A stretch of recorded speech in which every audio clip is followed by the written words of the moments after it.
Bom dia, meus queridos, na graça e na paz de Jesus. Estamos mais uma vez nessa quarta-feira para nos aprofundarmos na palavra de Deus, na sua santa palavra, nas escrituras que vêm de Deus, para a gente poder crescer, ser desafiado. Espero que você esteja muito bem nessa manhã.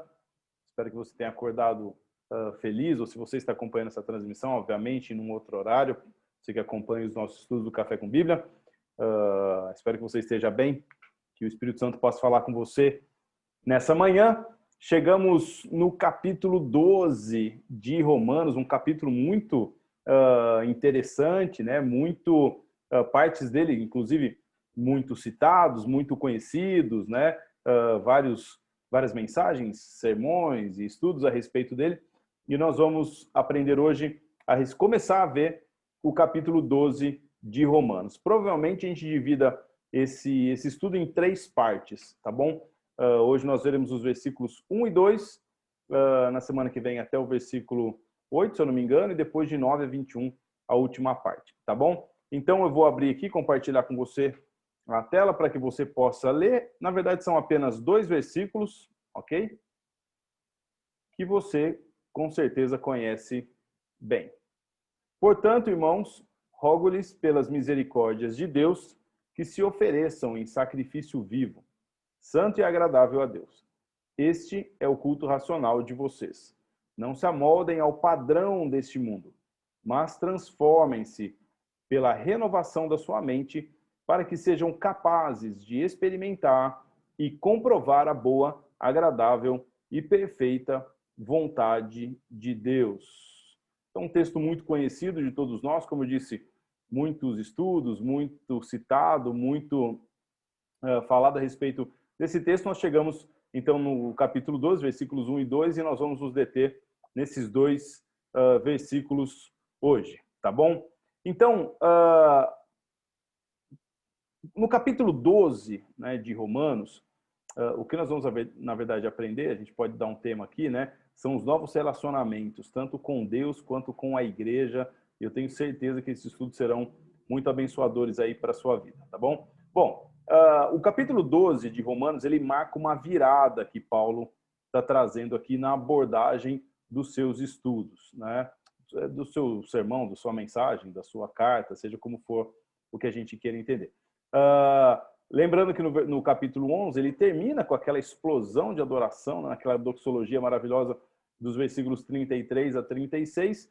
E aqui no versículo 12, né, ele introduz uma virada, né, ele começa a traçar uma nova perspectiva de ensino, né, levando os seus interlocutores, levando a cada um de nós a perceber, né, para que seja traçado um perfil da vida cristã que se deve brotar de todo esse conhecimento e confiança no Evangelho que ele vem explicando aí até o capítulo 11, né? Então, se a gente olhar, e você sabe disso, a gente tem aqui uma conjunção, né? Paulo começa com essa conjunção de portanto, ou seja, de acordo com tudo isso que eu falei até aqui, né? Então, ou seja, essa inauguração aqui de uma nova abordagem de Paulo, de um novo tema trazido por Paulo, e que começa, então, Paulo tem a intenção aqui de traçar um perfil da vida cristã, né? Os versículos 1 e 2 de Romanos 12, eles nada mais são do que um resumo da vida cristã. E nós vamos ver isso exatamente hoje, né? É um resumo da vida cristã, como a vida cristã deve acontecer na prática, tanto dentro quanto fora, né, de cada um de nós que fomos salvos e justificados pela obra do Evangelho em nós, pela obra de Cristo, né? Então, ou seja, essa virada, o capítulo 12 marca essa virada de Paulo começar a levar cada um de nós que fomos justificados e salvos a compreender, né, a entender e viver como alguém que foi salvo e justificado por esse Deus maravilhoso por meio de Jesus Cristo.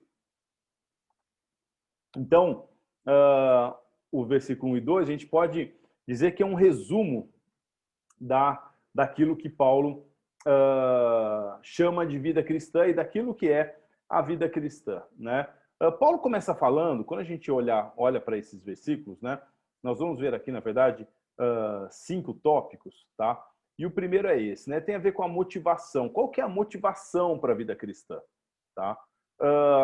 Quando Paulo começa dizendo aqui, ó, portanto, ele está indicando que nós nos entreguemos, né, a Deus, ou seja, em virtude de tudo aquilo que já foi dito de 1 a 11, certo? Olha, portanto, ou seja, o que eu vou falar agora, né, está indicando que tudo que vem depois é resultado, consequência de termos uma boa compreensão do que ele já falou a respeito da salvação, do evangelho, da obra de Cristo na nossa vida, da obra da justificação na nossa vida.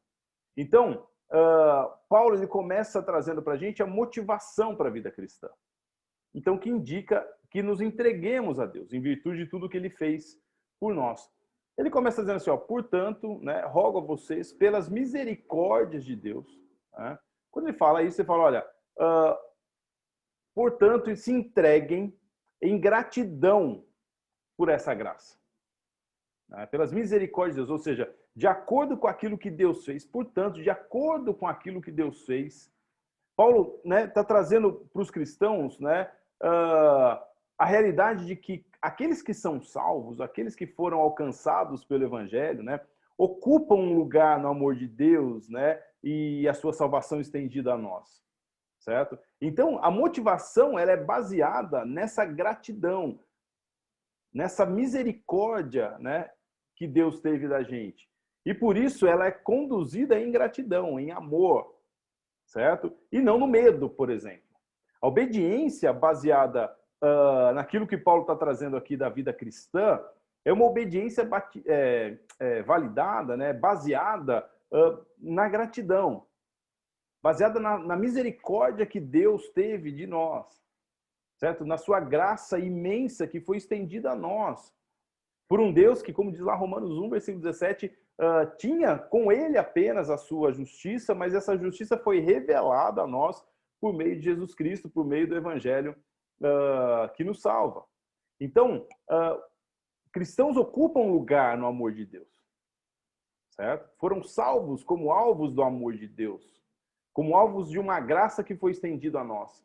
Então, Paulo diz, olha, por essa misericórdia, olha, portanto, eu rogo a vocês, eu peço por essas misericórdias, né, que a gente vai ver a consequência disso, mas ao sabermos que nós ocupamos um lugar no amor de Deus, né, e que a nossa obediência, então, deve, a partir de então, ser conduzida pela gratidão, de uma forma positiva, e não pelo medo. Quantos cristãos nós conhecemos, né, que tem uma obediência baseada no medo, certo? E quando a obediência é baseada no medo, ela é negativa.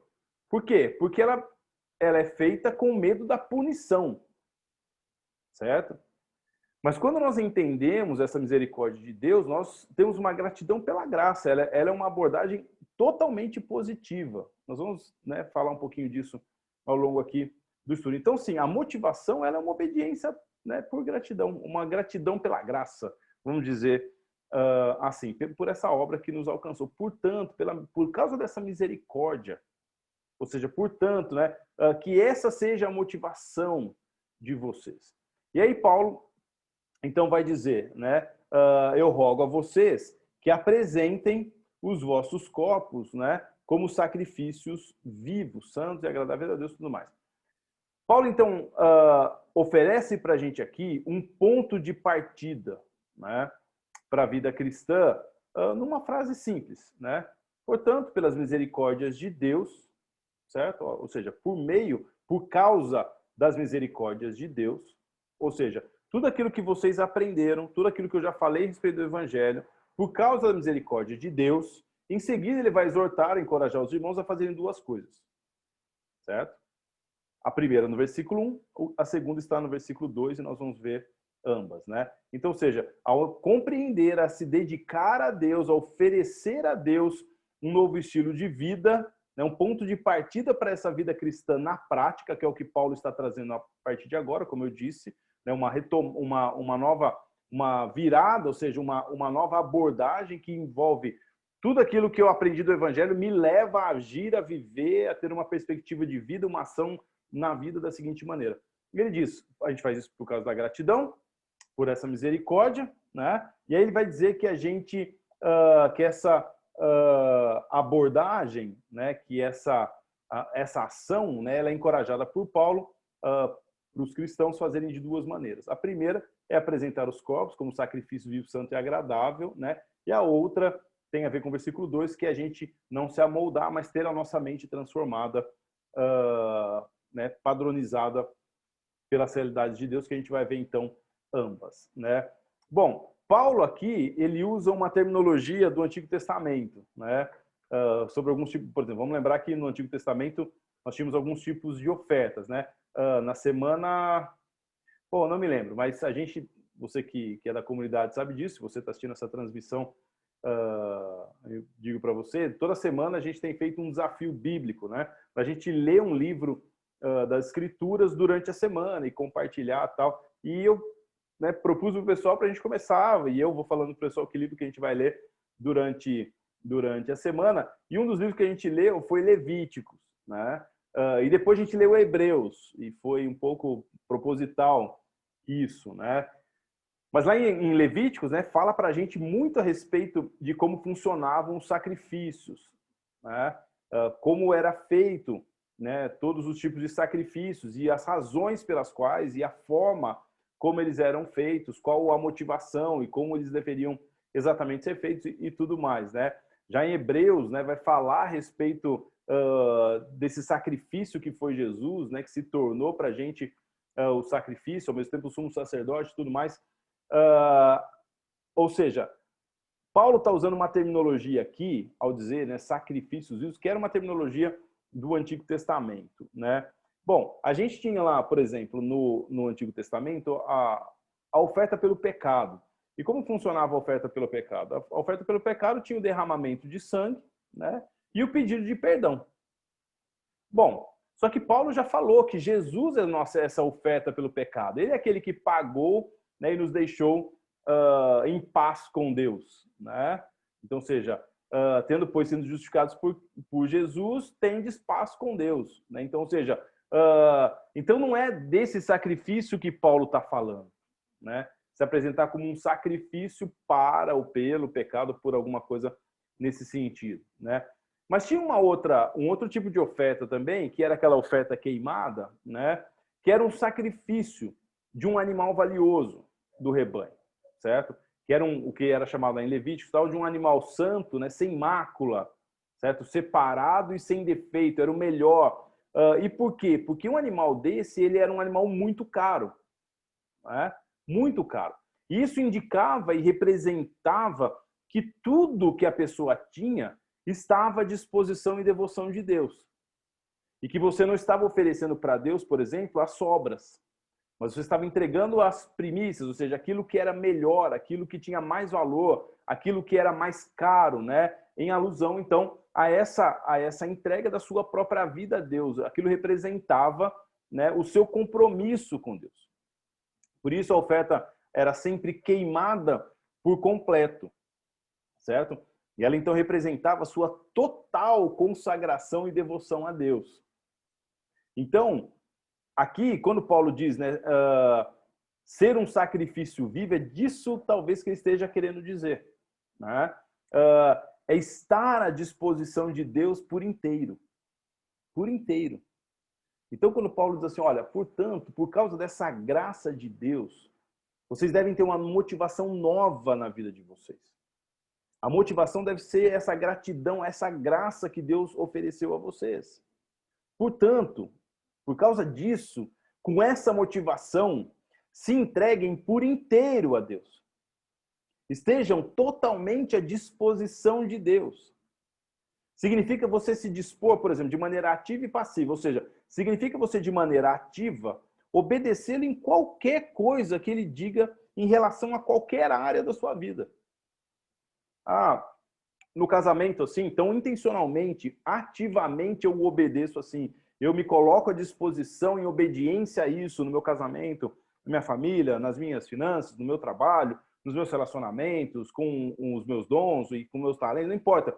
Tudo que ele me informar, tudo que ele me pedir em relação a isso, eu estou inteiramente à disposição. Eu, né, queimo isso completamente, eu consagro isso completamente de maneira, então, ativa, mas de maneira passiva também, né? Que é estar disposto a agradecer a Deus por tudo que Ele envia em qualquer área da nossa vida.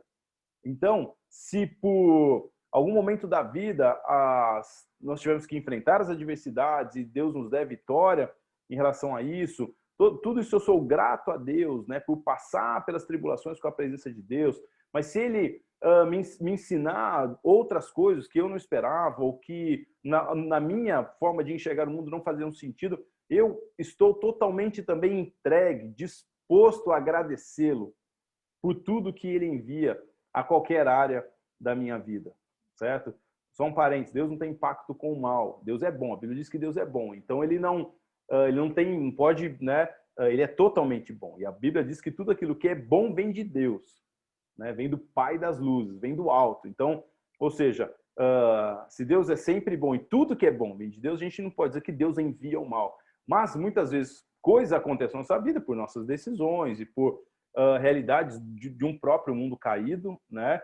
Mas aqueles que são gratos a Deus por essa graça entenderam que aquilo que era mais importante foi resolvido, que era a nossa inimizade com Deus foi desfeita.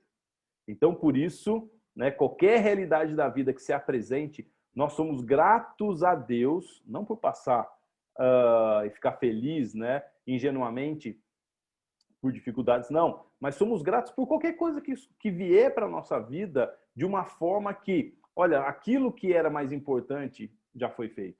Então, lidar com isso do lado de Deus, para mim, não tem nenhum problema. Como Jó diz lá, Deus deu, Deus tirou, a Ele seja toda a glória e está tudo certo. Como Paulo diz em Filipenses capítulo 4, eu aprendi a estar feliz em todas as circunstâncias, né? O próprio Paulo vai dizer, olha, foi colocado em mim uma dificuldade, um espinho na carne, uma coisa que eu tenho que me lembrar todo dia, que a graça de Deus me basta, então eu posso conviver com essas dificuldades, apesar delas muitas vezes me incomodarem, então, mas como a graça de Deus me alcançou, eu sou capaz de passar por todas as coisas. Então, ser um sacrifício vivo é estar à disposição de Deus por inteiro.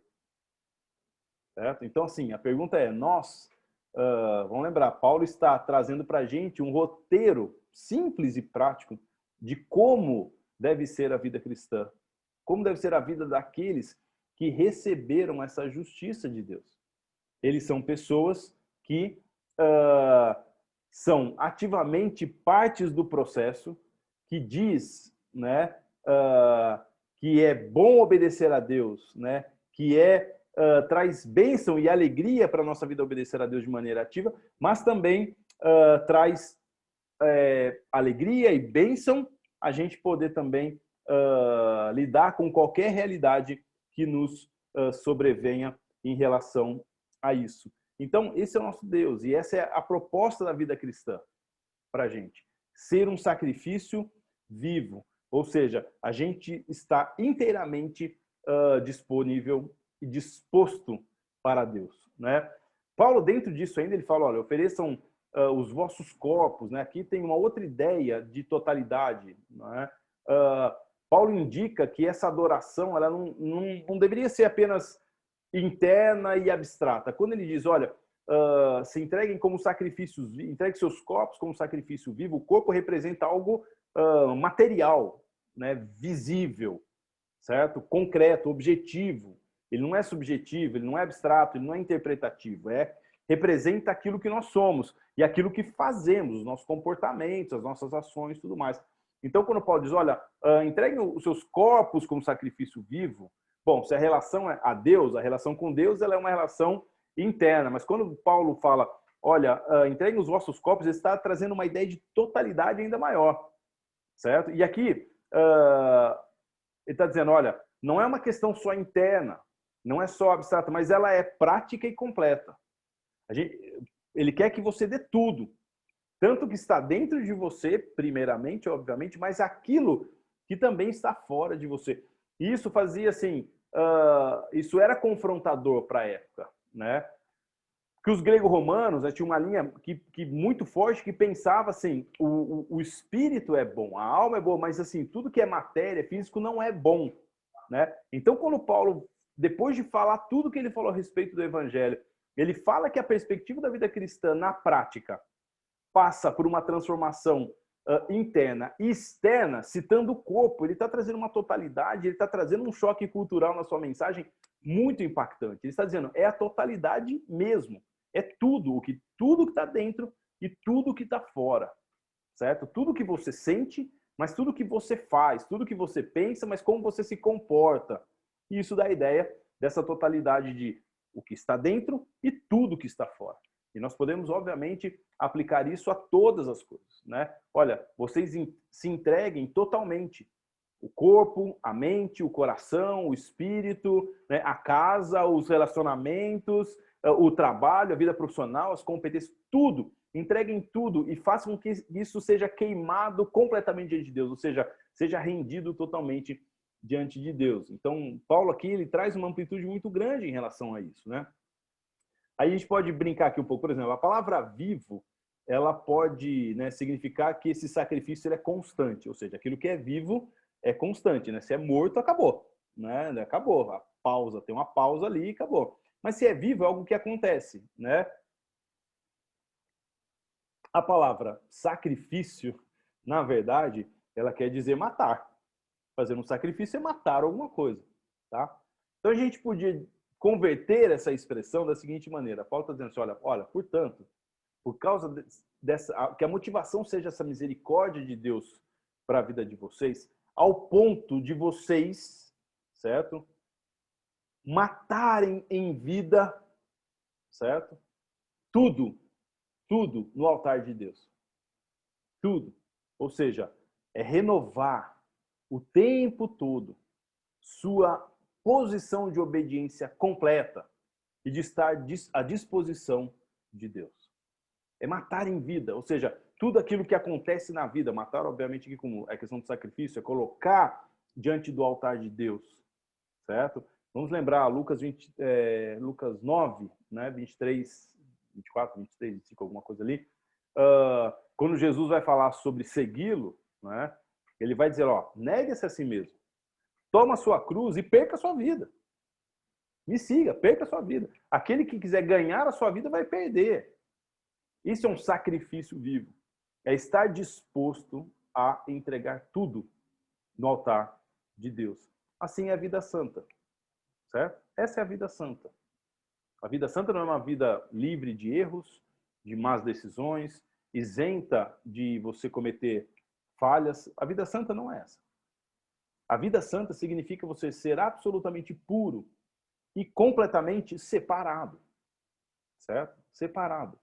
A vida cristã, ela precisa ser uma entrega diária. Diária da nossa vida, do nosso corpo, ou seja, do nosso interior e daquilo que é externo em obediência a Deus. Uma rendição completa. Isso é motivado pela visão da misericórdia de Deus que temos ao nos colocarmos ao pé da cruz e ao vermos o seu filho morrendo ali por nós. Essa é a vida santa. Uma vida pura e totalmente rendida a Deus, que é motivada pela obra de Cristo gratuitamente por nós. Isso é ser um sacrifício vivo, que Paulo quer dizer aqui. É o início da vida cristã. Não existe vida cristã se eu não quiser render tudo, gente. Ou que eu esteja disposto a render tudo. Se a gente canta, tudo mais, e eu entrego tudo, é isso aqui, ó. O sacrifício vivo é isso. Tá aqui, Senhor, meu trabalho, tá aqui, ó, os meus relacionamentos. Que eles sejam consumidos como um compromisso de devoção ao Senhor, ou seja, eu estou pronto e disposto e disponível a obedecer tudo que o Senhor me falar em relação ao que está dentro de mim e ao que está fora de mim. E eu sou motivado a isso porque eu sou grato a tudo que você fez por mim e eu não merecia. Isso é ser um sacrifício vivo. Então, como eu disse, né, primeiro Paulo vai trazer essa realidade para a gente de duas maneiras, né? Primeiro ele diz que é para a gente ser um sacrifício vivo, né? E depois ele vai dizer assim, ó, um sacrifício santo e agradável a Deus. Agradável a Deus. Então, ou seja, como que nós começamos a nossa vida cristã? Primeiro, a gente rende tudo motivado, né, por essa visão, né, e essa gratidão à misericórdia e à graça de Deus que nos justificou e nos salvou. E depois a gente se torna, né, agradável a Deus. Bom, o sacrifício santo a Deus vai descrever a qualidade que a gente deve buscar. A qualidade de vida que a gente deve buscar. Certo? Quando a gente fala agradável a Deus, nós estamos descrevendo o resultado dessa vida. O sacrifício santo a Deus é a qualidade de vida que a gente busca. Ser agradável a Deus é o resultado dessa vida santa. Então, o que acontece? O Evangelho, ele promove, ele proporciona um redirecionamento, irmão, radical dos nossos alvos de vida. Certo? De modo assim que nós não mais esperamos, né, nem agradar a nós mesmos e nem agradar a outros. Quando eu falo agradar, não estou falando de você ser gentil, de você servir, não é esse tipo de agradar, você está me entendendo, você submeter à vontade, né? Então você abre mão, certo? Você redireciona o seu alvo, já não é mais agradar, você está submetido à vontade de outro e muito menos à sua própria vontade. Mas é redirecionado a promover, né, a buscar agradar ao Pai. E qual que é o resultado da vida santa? O resultado da vida santa é que Deus se agrada de nós. Por isso que eu disse que a vida santa é a qualidade de vida que a gente busca. Ser agradável a Deus, né, é o resultado disso, ou seja, a minha busca de colocar a minha vida em sacrifício vivo e santo para Deus, ela gera que Deus se agrada de mim. Eu agrado a Deus que acaba se agradando de mim. É o resultado. É a aprovação divina. É Deus olhar para nós, como ele olhou para Jesus e falou assim, olha, eu tenho prazer em você. Ele não nos olha mais simplesmente, ele não olha para a gente diretamente. Ele obra por meio do Filho que fez essa obra completa, que chega até nós. Então, ou seja, o amor que é despejado, que é inundado em Cristo, porque Ele foi o homem perfeito, é entregue a nós. É declarado diante de Deus para nós. E por isso, né, por isso que por meio de Jesus, ninguém chega a Deus. Isso não acontece simplesmente de Deus para nós, isso só pode acontecer por meio de Jesus. Isso é importante você entender. Tá? Ele foi o sacrifício perfeito. E porque ele nos declarou justos, quando Deus olha para nós, ele olha por meio, através do Filho. E assim como ele disse isso ao Filho, olha, esse é o meu filho, eu tenho nele prazer, né? Ele pode dizer isso a nós também. Por quê? Porque a vida do Filho está em nós. Então, olha só que coisa. Quando nós colocamos a nossa vida em sacrifício a Deus, rendida a Deus, o que acontece é que essa vida passa a agradar a Deus e, consequentemente, o resultado é que Deus se agrada de nós. E aí é maravilhoso, porque a aprovação divina, ela nos deixa livres, irmão. Ela nos deixa livre para a gente viver de uma maneira que Deus aprova. Certo? A gente não precisa ser consumido por pensamentos e padrões mundanos. A gente não precisa estar preso a realidades, a pensamentos, a circunstâncias, a filosofias, a ideologias que o mundo tenta colocar sobre nós e escravizar as pessoas, que é um tipo de escravidão. Nós somos livres. Nós passamos a ser livres para agradar a Deus, para fazer aquilo que agrada a Deus. E com isso ter a aprovação de Deus, que é o que verdadeiramente importa. Vou dar um exemplo disso para você. Você sabe, eu gosto muito de futebol, né? Então vamos imaginar que um pai, né, desde novo, ele também, assim como ele, é apaixonado por futebol, ele ama futebol, jogou futebol, sei lá. E ele tem um filho. Né?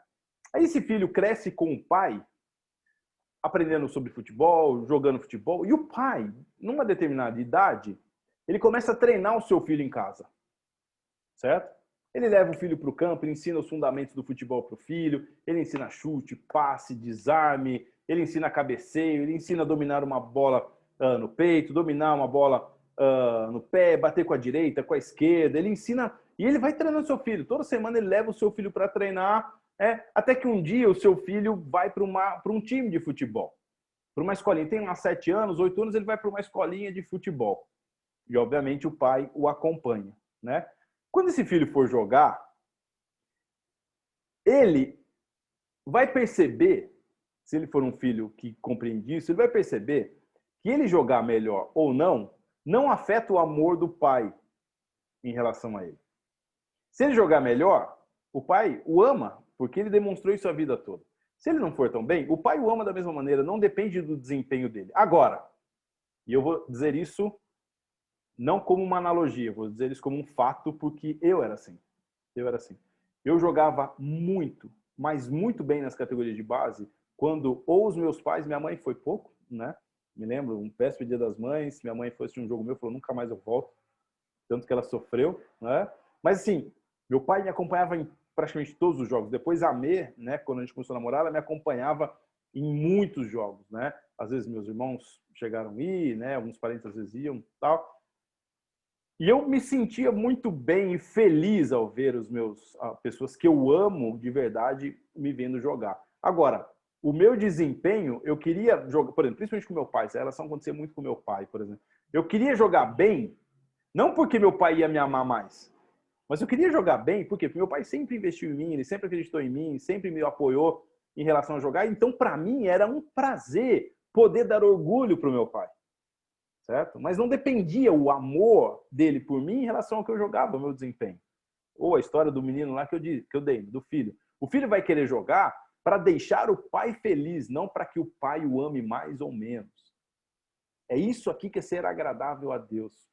Não é o meu desempenho mais que deixa Deus feliz, né? Mais feliz, ou mais feliz não. Porque sim, Deus se alegra quando a gente obedece. Mas não faz Deus me amar mais ou menos de acordo com o meu desempenho. Por quê? Porque o meu desempenho foi pago por Jesus. Ele teve o desempenho perfeito. E ao ter o desempenho perfeito, ele pagou e me forneceu isso gratuitamente. Ele me deu isso de graça. Como eu recebi isso de graça, hoje eu não faço mais, eu não leio a Bíblia, não vou à igreja, não amo as pessoas ou qualquer outra coisa que Deus manda eu fazer. Eu não faço isso para que Deus me aceite ou me ame, mas eu faço porque eu quero agradá-lo. Eu quero ser agradável a Deus. A minha vida, eu quero que ela agrade a Deus. Eu quero ir dormir todo dia e dizer assim, eu tenho certeza que hoje Deus se agradou de mim. Você consegue entender a diferença disso? Consegue entender como muitas pessoas são escravas da religião? Elas precisam ter desempenho porque elas acreditam que o desempenho delas ou de outros fará com que Deus as ame mais ou menos. Mas vamos entender o que Paulo está construindo aqui. Olha, portanto, eu rogo para que por meio das misericórdias, compreendendo a graça de Deus, vocês rendam tudo a Ele. Ao render tudo a Ele com uma vida completamente dedicada a Ele, vocês façam isso, né, como um sacrifício agradável a Deus. Agradável porque vocês querem agradar o Pai. E agradável porque o Pai vai se agradar de vocês também. É uma relação de amor. Já não é baseada em desempenho, ela é baseada em amor. Certo? Então, sim, essa é a história linda que as pessoas não compreendem. Que as pessoas às vezes ridicularizam a graça. É tudo na graça. Tá, mas se não for na graça, é como? No desempenho? E quem estudou Romanos até aqui vai entender muito bem o que eu estou falando. Esse é o caminho? Pessoas saem da igreja julgando. Ou pessoas vêm de outras igrejas julgando lá outra igreja. Assim, é assado. Mas eu saí porque assim, é assado. E nós não compreendemos. Sabe por que isso acontece, gente? Sabe por que isso acontece? Sabe por que a gente acaba tendo esse tipo de atitude? É porque nós não gastamos tempo e energia em comprometer a nossa vida como sacrifício vivo e não estamos preocupados em agradar a Deus. Porque se nós estivéssemos, as coisas seriam muito diferentes. Em todas as comunidades, em toda a vida cristã. Esse é o ponto. Nós não estamos prioritariamente gastando energia todos os dias pensando em como a gente pode agradar a Deus por causa do seu amor. Nós estamos preocupados como nós podemos agradar a nós mesmos, ao nosso ego, as nossas verdades, os nossos pontos de vista, que me perdoem, são completamente irrelevantes para Deus. Irrelevantes. Quando nós compreendemos, por isso que Paulo fala assim, ó, eu rogo a vocês que compreendam essa misericórdia, por meio da misericórdia, da graça de Deus. Ou seja, se vocês compreenderem a misericórdia de Deus, vocês vão oferecer, vocês vão começar a vida cristã dedicando tudo a Deus. E se vocês fizerem isso, vocês vão saber o que é entregar a vida e vão querer agradar ao Deus de vocês. E Ele se agradará de vocês também. Será que a gente entende isso? Será que a gente compreende isso? Será que a gente compreende que estender o perdão é uma coisa que nos desagrada demais, porque nós somos muito orgulhosos, mas que isso agrada a Deus? E ao fazermos isso, Deus se agrada de nós. Quando nós amamos a esposa, somos como as esposas que Deus espera que sejamos, os filhos que Deus espera que sejamos, os pais, o trabalhador, que muitas vezes vai ferir profundamente o nosso ego. Mas que no fundo você vai falar assim, se eu fizer isso, eu sei que eu vou agradar meu pai. Eu sei que o pai vai se agradar de mim. E para mim, o que importa de verdade é se o meu pai está feliz com a minha vida. Não se eu vou estar necessariamente confortável ou feliz, se o fulano vai estar necessariamente confortável ou feliz, mas Deus. Essa semana nós tivemos aqui em casa algumas experiências assim, que nem sempre são verdadeiramente agradáveis para nós. Mas quando você faz, você tem absolutamente isso, o Espírito traz. Essa sensação de que você fala assim, Deus se agradou de mim nisso. Eu sei que Deus está feliz, e isso que importa. Tá, para mim, eu talvez esteja meio bravo de ter feito isso, ou esteja um tanto quanto, sei lá, upset, aborrecido em fazer isso, mas Deus está feliz. E o que importa é agradar a Deus. Por quê?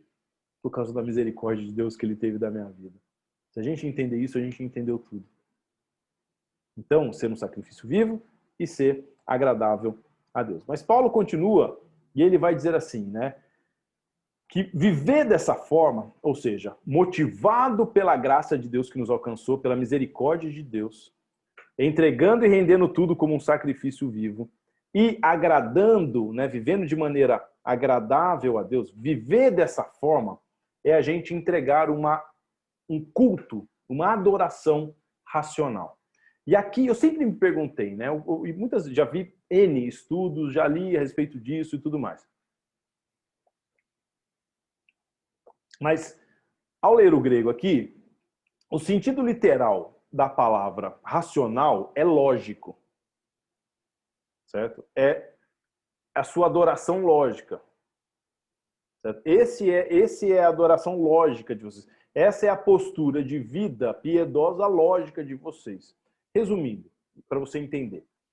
A partir do momento que você tem uma perspectiva correta da misericórdia de Deus, como eu disse, ou seja, ele se colocou entre mim e Deus, e ele foi o desempenho perfeito, e esse desempenho perfeito dele, ele ofereceu a mim que era condenado, e por isso agora Deus pode me aceitar e ser meu amigo, ok? Por causa disso, se eu compreendo isso corretamente, qualquer coisa menor do que eu oferecer um sacrifício total e incompleto a Deus é absolutamente ilógico.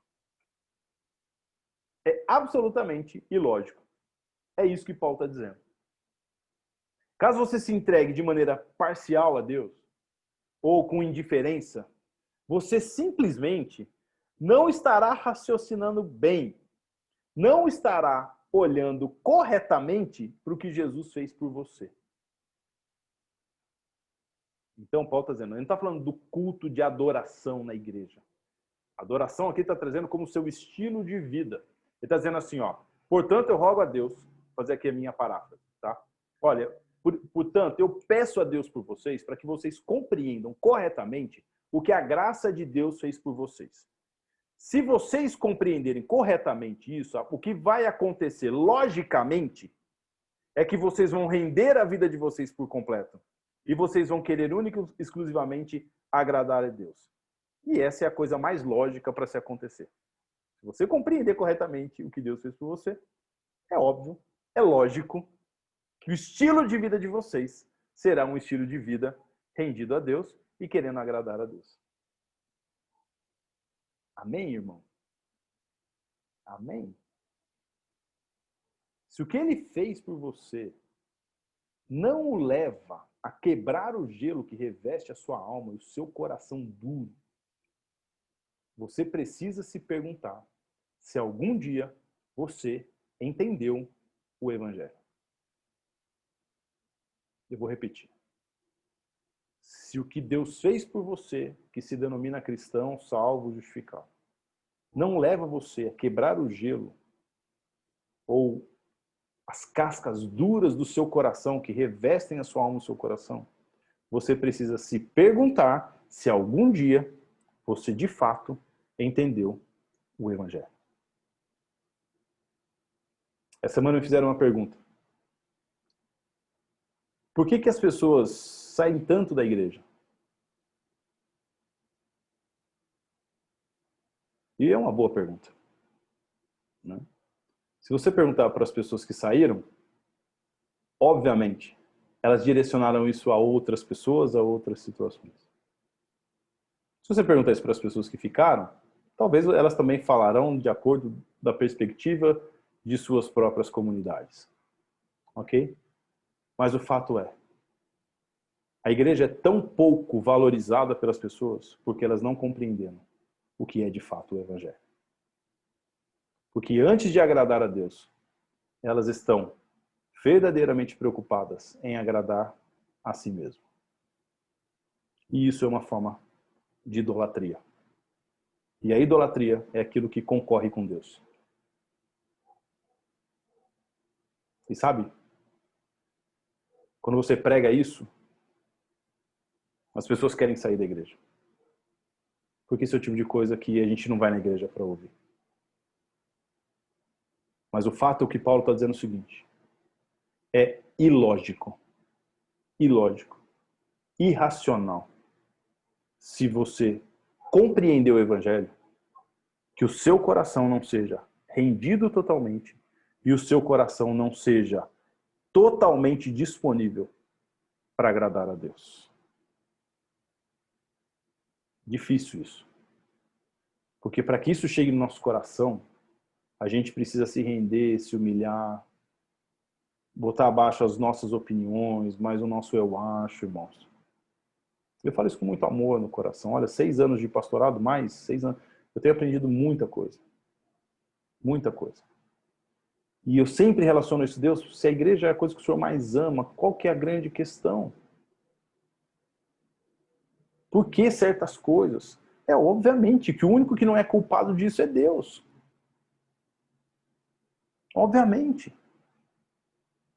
Mas tem muito crente, aí já vou colocar entre aspas, né? Que não entendeu o Evangelho. Não compreendeu o Evangelho.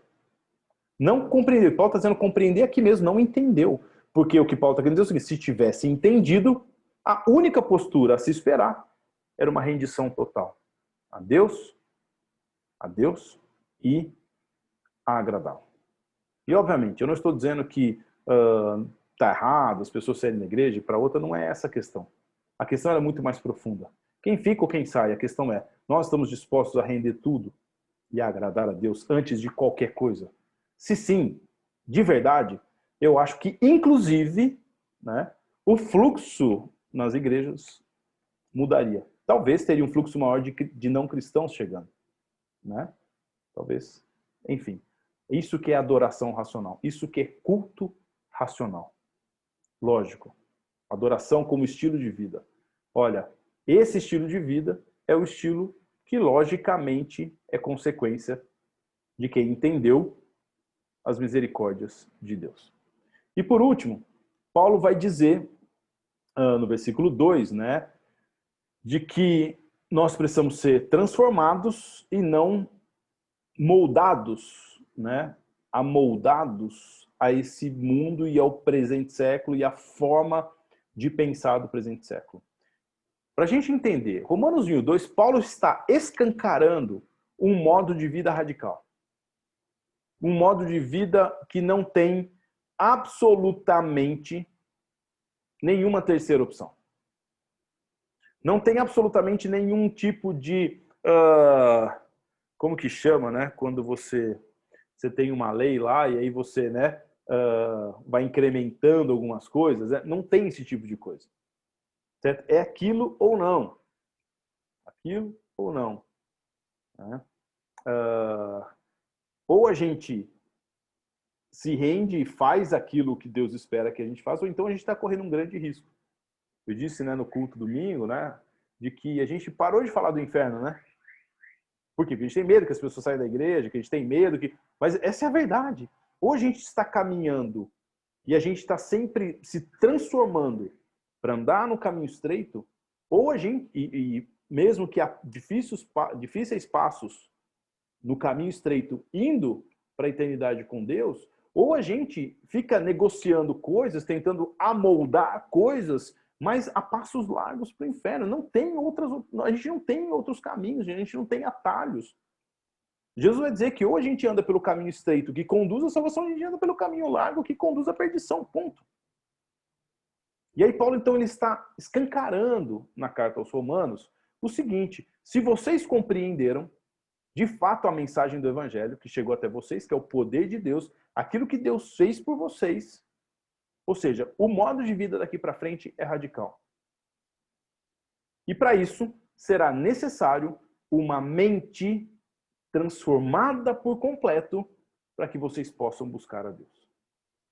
E aí Paulo vai apresentar dois esquemas que nos oferecem uma forma de pensar do mundo e da vontade de Deus. E aí os verbos aqui, eles são opostos. Amoldar está completamente em oposição a transformar. A palavra transformar aqui, Paulo vai usar ela mais uma vez no grego, apenas mais uma vez lá em 2 Coríntios capítulo 4, capítulo 3, que é a palavra metamorfo, né, que você já deve ter ouvido falar de metamorfose, que é uma transformação, né, uma transformação de dentro para fora. É o texto lá de 2 Coríntios, que Paulo vai dizer que, olha, assim, né, com o rosto desvendado, nós vamos sendo transformados de glória em glória. É a mesma palavra. Ou seja, então, está claro que se refere a uma transformação interior, simplesmente do que uma adequação exterior. Tá? Domingo eu disse algo na comunidade, no sermão, que é interessante, me vem aqui à mente, né? Às vezes a gente fica esperando posturas de gente que está perdida. Cara, se algumas pessoas estão perdidas, elas não foram transformadas de dentro para fora, como é que a gente vai esperar uma postura externa dela, um comportamento, se ela não foi transformada dentro ainda? É disso que Paulo está falando. Então, irmãos, eu vou ser bem sincero com você e bem honesto com você. Se a gente vê determinadas atitudes no meio daqueles que se denominam cristãos, e elas não condizem com esse estilo de vida radical, significa que a gente ainda está com a nossa mente amoldada ao presente século e não transformada. A nossa mente ainda não foi renovada. A nossa mente, a palavra renovar, né? Essa mente ainda não passou por uma metanoia, uma mudança de mentalidade. Certo? Então, ou seja, ela não foi totalmente, né, transformada, metamorfosada. Não sei como a gente pode falar. Certo? Então, ou seja, é óbvio que Paulo aqui está dizendo que essa mudança começa com aquilo que governa a nossa mente. Certo? Por que a gente pode saber que essa transformação é uma transformação de dentro para fora? Bom, Paulo fala assim, ó, que é para a gente, deixa eu ler aqui, ó. Portanto, irmãos, rogos pelas misericórdias de Deus, já falamos disso, santo e agradável, seu culto ao Senhor. Não se amoldem ao padrão deste mundo, mas transforme-se, tá? Ou seja, metamorfo, pela renovação, metanoia da sua mente. Para que sejam capazes de experimentar e comprovar a boa, agradável e perfeita vontade de Deus. Bom, Deus é espírito. Se é para a gente experimentar a vontade de Deus, isso tem que acontecer por meio de uma conexão espiritual com Deus. Então, se Paulo diz que é para a gente renovar nossa mente para que a gente experimente Deus, a vontade de Deus, essa mudança é uma mudança de dentro para fora, de dentro para fora. É uma mudança daquilo que controla e governa a nossa mente. Por quê? Aí tem um princípio óbvio que não é... Eu sou analista comportamental, mas não é a análise comportamental que diz. Jesus já falou isso. E qual é esse princípio? Comportamento não tem vida própria. Certo? O comportamento, ele é simplesmente a materialização de um pensamento. Você pensa algo que te leva a se comportar de determinada forma. Certo? Vou dar um exemplo. Quer ver? Não é difícil emagrecer? Eu preciso perder aqui, ó, 4 quilos. Devido à minha coluna, tudo mais. Se fosse simplesmente uma questão que não envolvesse a minha mente, beleza, meu corpo poderia fazer isso tranquilamente. Mas por que é difícil para a gente emagrecer, por exemplo? Porque a nossa mente controla, por exemplo, os nossos desejos de comer coisa gostosa, coisa que a gente não pode comer. E a gente tem dificuldade em agir. Agir, certo? De acordo com aquilo que a gente precisa fazer para emagrecer. Ponto. Começa aqui. A renovação começa aqui. Certo? Aqui. Comportamento não tem vida própria. Jesus já falou isso, né, gente? Olha, aquilo que sai de dentro do coração do homem, o que está dentro do coração do homem é que gera os homicídios, assassinatos, o mal é gerado dentro e não fora. Não é o que entra na boca do homem que o contamina, mas aquilo que sai que contamina. Certo? Então, assim, Paulo está sendo certeiro aqui. E algo que é elementar na vida cristã. Essa renovação da mente, ela precisa acontecer dentro, para que a gente possa experimentar a vontade de Deus. O que eu quero dizer com isso? Que a gente não vai experimentar a vontade de Deus simplesmente fazendo coisas. A gente vai experimentar a vontade de Deus se a nossa mente for renovada. Isso começa com arrependimento, isso começa com confissão de pecados, isso começa com uma mentalidade a respeito de Deus, isso começa compreendendo o que Jesus fez por nós, por meio das misericórdias de Deus. Sem essa transformação, não adianta. E eu tenho tomado uma postura, não só como pastor, mas como cristão. Não adianta discutir com algumas pessoas, não adianta eu ficar bravo com algumas pessoas dizendo algumas coisas que, obviamente, me irritam, me afetam, certo? Em relação à igreja, em relação a pessoas, em relação ao ministério, seja o que for. A grande questão é, não adianta, porque falar é um comportamento. E Jesus vai dizer que a boca fala, o coração está cheio. E se fala determinadas coisas, é ilógico eu esperar que seja diferente. Por quê? Perdoe. A mente não foi renovada. Ainda está amoldada ao presente século. Então, cuidado. Observe o que você fala. Observe como você trata as pessoas. Observe como é que você faz seus negócios. Observe. Isso vai determinar se você ou está amoldado ainda, ou se você foi transformado. Eu não vou citar aqui, mas não adianta. Tem algumas coisas que o mundo nos oferece e está cheio de gente caindo de cabeça aí que não está alinhado com aquilo que Deus espera da gente. Não está. Isso é amoldar. Se você amolda a sua mente em relação a uma ideologia qualquer, a uma política qualquer, a uma realidade qualquer que o presente século diz, você está se amoldando. Mas Jesus fala assim para você, Paulo está dizendo aqui, Jesus fala, você precisa renovar a sua mente, ou seja, renovar, você precisa passar por uma transformação que envolve um renovo. Renovar, colocar algo novo. Não se coloca vinhos novos em odres velhos, Jesus falou. Então, não se coloca costura nova em roupa velha. Você tem que decidir. Eu vou dizer para você, vai doer? Vai. Vai ter que pôr seu orgulho no chão? Vai. Vai ter que ficar bravo às vezes? Vai. Vai ter que morder as costas alguma vez? Vai ter que tentar. Vai ter que andar 1 milha a mais? Uma não, 500 milhas a mais. Vai. Vai. Porque esse é o processo de renovar a mente. Já não sou eu quem vive, mas Cristo vive em mim. Será que a gente pode dizer que isso é uma verdade pra gente? É ter a mente inflamada por causa de Cristo. Essa é uma coisa que eu tenho pensado muito na minha vida. Eu posso ajudar você. Muito. Aquilo que eu penso é aquilo que eu sou. Aquilo que eu mais penso é aquilo que eu mais vou agir. E não tenho dúvida. Quanto mais eu penso em Deus e na sua palavra, mais eu consigo conduzir minha vida por meio disso.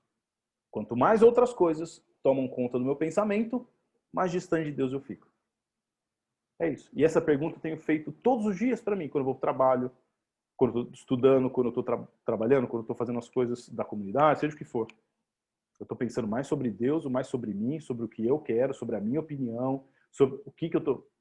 Então eu preciso me alimentar de Deus. Eu preciso ler a sua palavra, eu preciso ouvir a respeito de Deus, eu preciso ouvir canções que falam de Deus, eu preciso encher a minha mente, eu preciso povoar a minha mente com Cristo. Com Cristo. Se a sua mente se preocupa mais com determinadas coisas, é aquilo que é você. Você é o que você pensa a maior parte do seu tempo. Você é aquilo que você pensa a maior parte do seu tempo. Então, a mente renovada é a mente inflamada por causa de Cristo. Colossenses capítulo 3, lá no início, Paulo vai falar, ó, uma vez que vocês foram justificados por Cristo, busquem as coisas lá do alto. Ele vai falar, habite ricamente em vocês a palavra de Cristo. Habite ricamente em vocês o próprio Cristo. Fala entre vocês com salmos, fala entre vocês com encorajamento, com a palavra de Deus. Efésios capítulo 4, versículo 1, ó, já que vocês se despiram do antigo homem, vivam de acordo com o novo homem. Certo? Renovem, 4:23 vai dizer, renovem a maneira de pensar de vocês, já que vocês se despiram do velho homem. Mas será que a gente se despiu? Romanos 12, capítulo 12, versículos 1 e 2, Paulo está escancarando o que é a vida cristã. Irmãos, não adianta. É isso. Ou a gente caminha para isso, certo? Ou a gente vai ficar se enganando e olha que a gente corre risco de ter uma surpresa lá na frente. Então, quem Cristo é, renovar a mente é saber que quem Cristo é afeta toda a nossa mente, nossa forma de pensar, nossa imaginação. Isso nos leva a um raciocínio santo. Se eu for tomado na minha mente por um raciocínio santo, o que é lógico, o que Paulo falou? É lógico que eu vou viver de maneira santa. É óbvio, é lógico eu pensar que se a minha mente for tomada por Cristo, eu vou viver de maneira agradável a Deus. Olha, de verdade, eu queria falar mais 1 hora a respeito disso aqui. Mas eu espero que o Espírito Santo ministre no seu coração nessa manhã. Ministre no seu coração essa manhã. O que nós vimos? Vou falar em 1 minuto aqui para você o que nós vimos. Paulo diz que a primeira coisa que a gente precisa atentar é aquilo que Deus fez por nós, a sua graça. Como é que eu mostro isso sempre para vocês? Deus estava lá, o desempenho quem teve foi Cristo. Nós estávamos condenados. Foi isso que Paulo explicou até agora. Nós estávamos condenados, nós estávamos perdidos. A ira de Deus veio sobre nós. Certo? Mas a justiça que estava revelada em Deus, Romanos 1:17, ela foi trazida a nós, foi aproximada de nós por meio de Jesus Cristo. Ele foi o homem perfeito, o Adão que deu certo. Ele teve o desempenho que eu e você não tínhamos. Como ele teve, Deus o amou. Deus teve prazer nele. Só que a graça de Deus, por meio de Jesus, fez o seguinte acontecer. Olha, todos vocês que estavam condenados podem agora ter acesso a Deus por meio do desempenho de Jesus. Vocês estavam mortos, vocês estavam perdidos, vocês eram inimigos de Deus.